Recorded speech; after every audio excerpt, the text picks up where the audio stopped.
Hello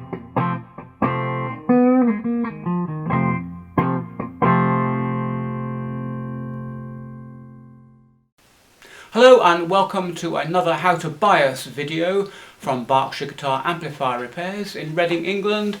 And on the bench we have the Engl Powerball. Not an amp I see very frequently. Don't know whether very many of them were made, but anyway, we're going to bias this amp today. It's pretty straightforward because they've fitted a bias pot if you know where to look for it, and unfortunately you do have to take the chassis out to do this, and that's not particularly easy to get it out and get it back in again. Anyway, I'll whip the chassis out and then this won't be a long video. I'll show you how to bias it and that'll be job done. Okay, so now I'm going to show you how to bias the Engl Powerball. I've got it set up with a quad of JJ6L6s. The customer wanted a new set of tubes, so I've popped those in, matched quad, and I've got two bias meters set up. You don't need two bias meters, but it's quite nice sometimes to see what's going on onto the two central valves. So we'll turn on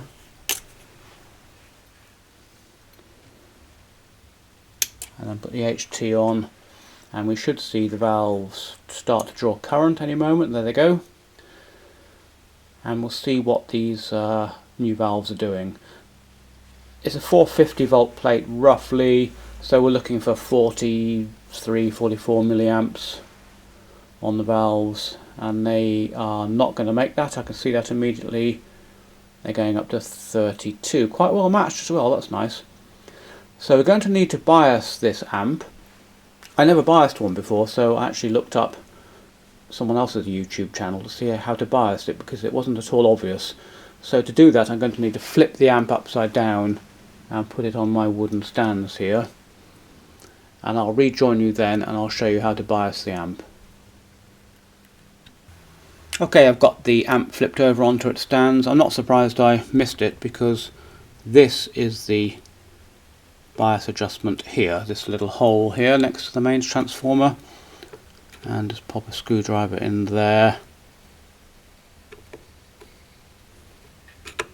Not the ideal screwdriver this, I can't find my little trimmer tool, and it looks like clockwise to increase the bias, anti-clock to decrease, so we'll just bring that up to about 40 milliamps or so. That's plenty. I don't like to bias it too hot, so that'll be fine, and we're good to go. And that's how you bias the Engl Powerball. Not too much drama really. Well, as I said, fairly straightforward job to bias the Engl Powerball. Always handy when the manufacturers fit a bias pot. Without that you have to get involved in swapping out fixed resistors and that sort of thing. So anyway, there you go, job done.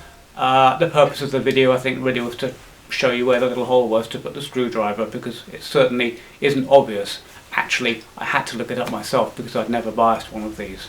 Anyway, hope you enjoyed that. I'll catch you on the next bias video, and thanks again for watching.